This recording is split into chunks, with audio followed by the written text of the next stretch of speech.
Welcome back to How to Daily. In this video, I will guide you on how to display selected Trustpilot reviews on your Shopify store. So, showcasing positive reviews can help build trust and increase conversions.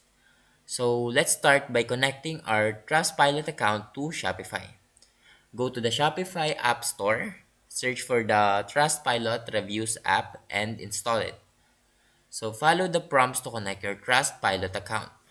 Next, log into your Trustpilot account and navigate to the reviews section. Filter and select the reviews you want to display on your Shopify store. Choose the most positive ones to highlight. Now, customize the appearance of the review widget to match your store's branding.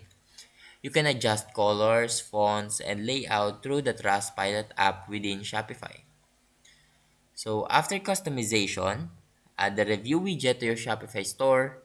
You can place it on your homepage, product pages, or any other location where it will have the most impact. And that is how you display selected Trustpilot reviews on your Shopify store. Now, if you found this video helpful, please leave a like and subscribe.